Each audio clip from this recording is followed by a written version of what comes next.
Let's get to the next part, and that's trigonometric limits.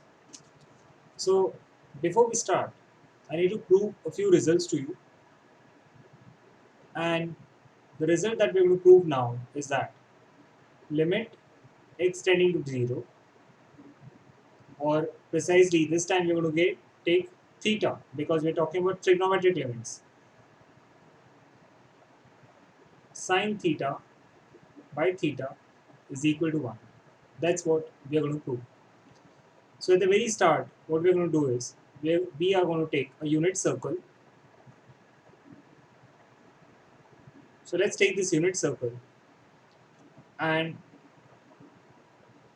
let's choose this point. This is one general point. Let me take a bigger circle.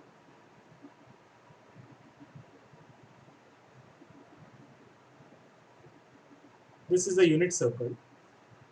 So this is what we're doing. We're taking a triangle of which this is a tangent and this is one. This is the base.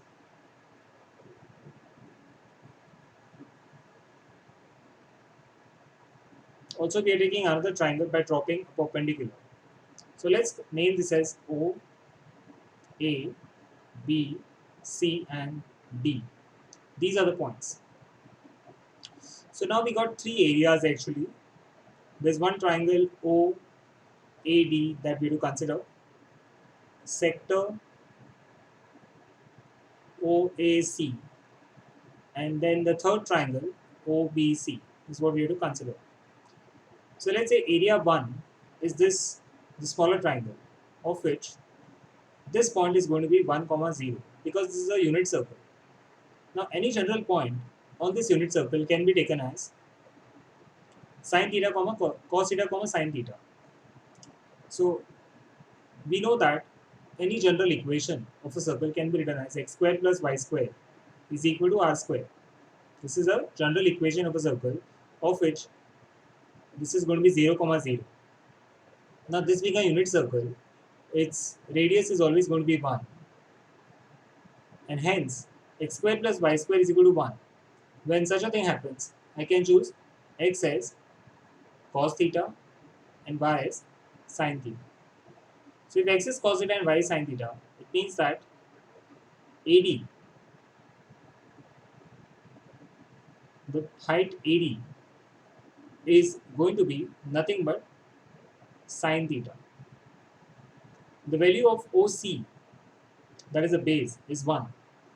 So area of triangle A1, that is OAD, is going to be half base, that is 1 into height, that is sin theta.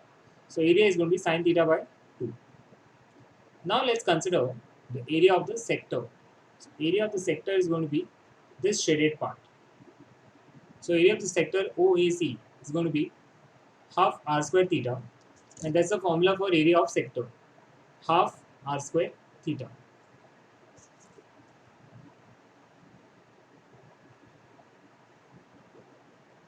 That's area A2. So area of this is going to be A2. R square is the area. R square is 1 because OC is the radius and it's going to be 1 square. And this is theta. So area is theta by 2. This is the area of sector. And area of the third triangle is going to be half into base. Base is again OC, that's 1. And the height is BC. So according to similarity, we can prove that triangle OAD and triangle OBC are similar.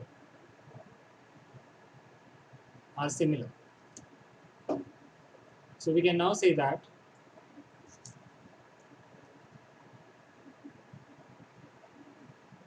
AD by BC is equal to OD by OC because they are proportional. So AD, we know that it is sine theta, and OD, we know it is cos theta.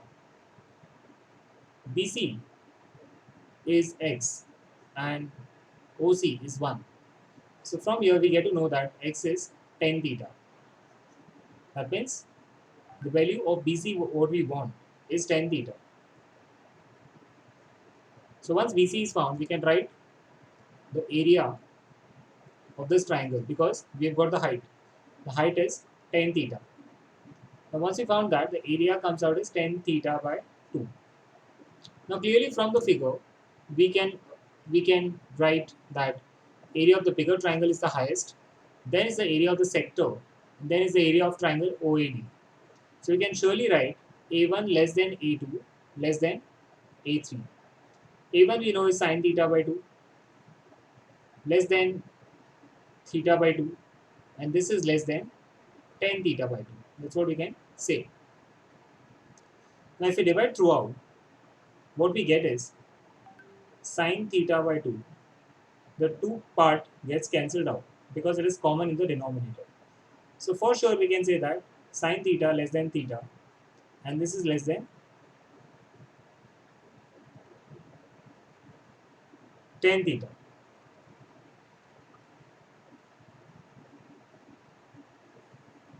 Now let's modify this equation a bit to see what we get. So sine theta less than theta, and this is less than sine theta by cos theta. So now let us divide throughout by theta. And on that, we'll get something out of it.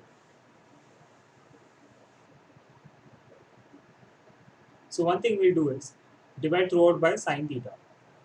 So that's going to be 1 less than theta by sine theta, and this is going to be 1 by cos theta. So for sure we can say that cos theta is greater than. So now we will reverse the signs because we want the reciprocals. So 1 greater than sine theta by theta, and which is greater than cos theta. So overall, now I can write the signs as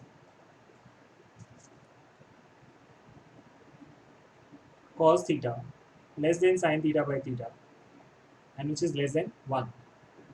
Now near 0, if I apply limit on all the sides, limit theta tends to 0, limit theta tends to 0, and here if I apply limit theta tends to 0, when theta is tending to 0, this will become 1. So 1 less than this limit theta tending to 0, sine theta by theta, and this is of course 1.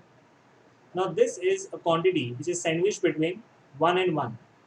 Now this thing is only possible when sine theta by theta, this limit achieves the value of 1. So this is the value of this limit, and it is according to sandwich theorem. So there is one theorem which states that if there is one function attached between the two functions at a certain point, as in this case, for example, this is one function, this is another function, and this is the third function. This is f of x, this is h of x, and this is g of x. These are the three functions, and at a certain point they have this common value. Then we can say that the actual h of x limit, when it's tending, x is tending to a, we can say that it is achieving the value at this point. So whenever we have this kind of a situation as shown in this particular limit, that is sine theta by theta is fixed between the two ones, that is this function and this, it means that the value that sine theta by theta when theta is tending to 0 has to be 1 according to this sandwich theorem. Now when theta is tending to 0 or very near to 0, sine theta is approximately equal to tan theta, but this is only when theta is tending to 0. So we can also say that along with sine theta by theta, tan theta by theta is also equal to 1. So these are two important limits that we have proved till now. And using this, let us solve some problems.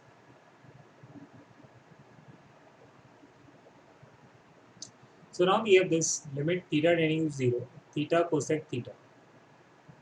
So theta tending to 0, theta by sine theta. This is what we get. Now we can also, of course, write limit theta tending to 0,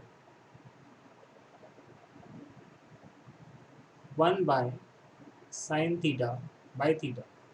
So I'm applying the limit to the denominator. We know that sine theta by theta is 1. So the value of this limit is going to be 1. Let's take another example. Limit theta tending to 0, sine of 3x by 5x. Now if we have to use the sine theta by theta rule over here, the theta should be same. So we have to write, of course this x is tending to 0 over here because x is given. So x is tending to 0, sine 3x by 3x. We have to make the angle same. And because I've divided by 3x, I have to multiply by 3x also.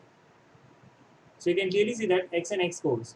And this would go to 1 because the angle is same.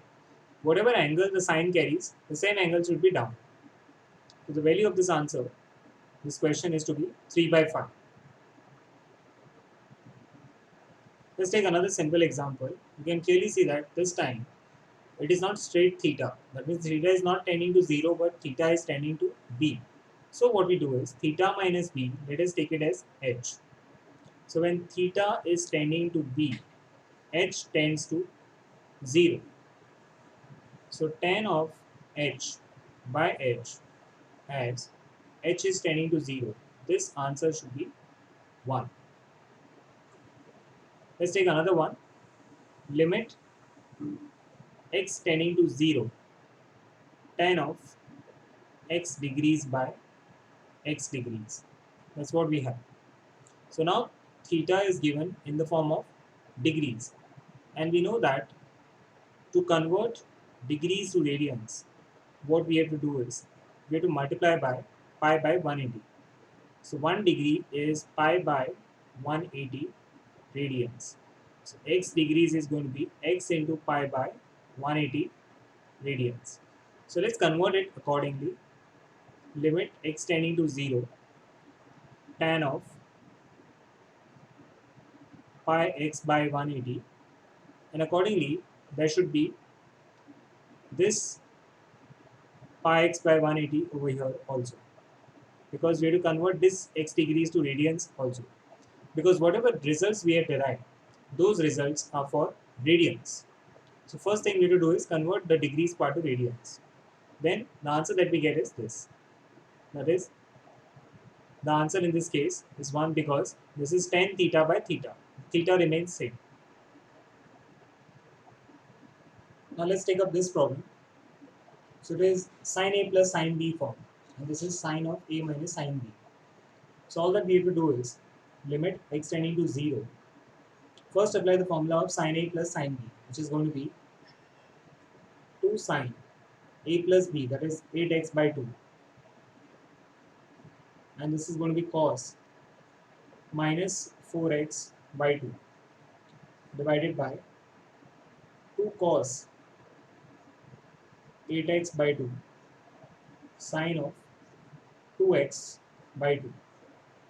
So overall what we get is this 2 and 2 will get cancelled. Sine 4x by cos 4x, that's going to be tan 4x. And here this is going to be cos 2x by sin x. Now overall if you see, if I substitute x as 0 over here, this is always going to give us a finite value, that is 1. So cos doesn't have any problem when x is tending to 0. However, tan 4x has to be dealt with. So we are going to multiply and divide by 4x. That's one thing. Second thing is sin x by x. And here we're going to multiply x. So overall, this is going to 1. This also is going to 1.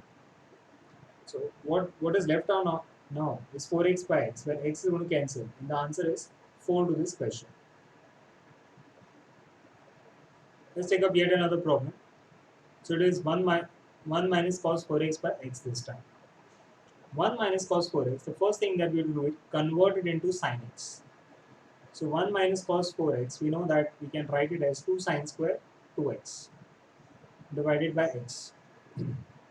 Now what's happening over here is that we know that 1 minus cos 2x, we can write it as 2 sine square x, and 1 plus cos 2x is 2 cos square x. Now these are really important formulae with respect to trigonometry and used a lot in calculus. So you have to remember these two very frequently. Now we know that 2 sine square, if this is replaced by 4x, then this angle will also increase by double. That means if this is x, then it will become 2x. So accordingly, we have changed and we have written 2x over here. However, there is one catch over here. So this problem should have been x squared actually. Now what will happen is, let's take this 2 out. Sine 2x by 1x, and then we will discuss this, that is sine 2x by x. So we'll distribute this x and x for sine 2x. But we want 2x over here, so let's multiply by 2. Let's multiply by 2 over here. And here we will multiply by 4 to adjust it. So overall we have got 1 over here, 1 over here. And overall we get 8 as the answer to this question.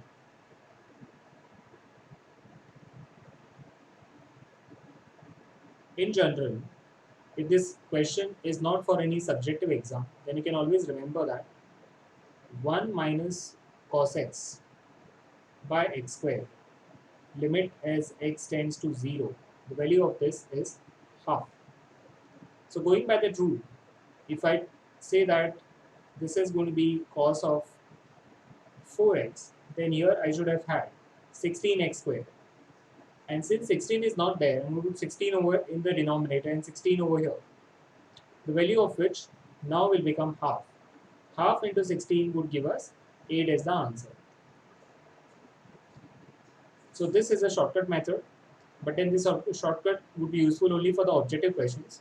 Wherever there is some proving required, as in the case of board exams or subjective exams, you have to prove it in this form.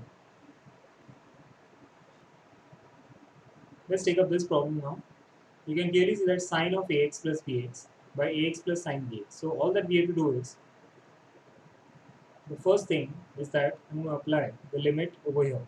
That is limit x tending to 0. This is going to be kept as it is. And over here, let us write sine of bx by bx. Multiply bx over here. Accordingly, we have to multiply ax over here also. So what we get is ax plus bx divided by ax plus bx. Limit x tending to 0. This is going to give us 1 as the answer. The answer to this question is 1. Limit x tending to 0. Tan of 2x minus sine of 2x divided by x cube. That's the next question. Now how do we get into this question actually? You can clearly see that I can write sine tan 2x as sine 2x by cos 2x. And here I can write sine 2x divided by x cube with the limit on. Now sine 2x is common, so let's take it out accordingly. And what we're going to have inside is 1 minus cos 2x by x cube into cos 2x. I've just simplified this expression. Now the next factor would be sine 2x by x. 1x out of this I'm going to take over here. Second x, so more x square is remaining of course, that I'm going to distribute over here. Now let's put x as 0 because this is a finite value. If x is tending to 0, cos 2x tends to 1. So we can write 1 over here. So the value of this is taken as 1. Now finally what we are remaining with is sine 2x by x and 1 minus cos 2x by x squared. So this is going to be written as sine 2x by 2x. Let's multiply with 2. The second thing we're going to write 1 minus cos 2x by x squared. Now this is, as you can see, it is 2x. So I'll multiply with 4. And here I'll multiply with 4.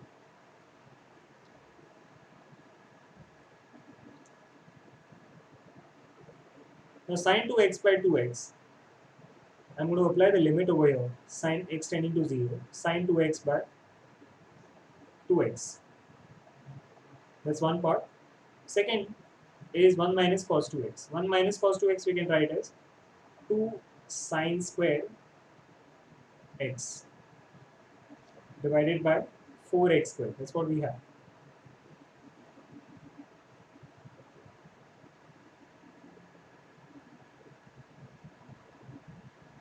Now you can clearly see that if this is the case, then we don't require this 4 as such. This 4 will anyways vanish. So sin x by x and sin x by x, there are two combinations over here. So sin x can be broken down, sin square x, as sin x and sin x. And this x square can be broken down as x and x. So overall, finally what we are left out with is just a 4. The answer of this is 2 into 2, that is 4.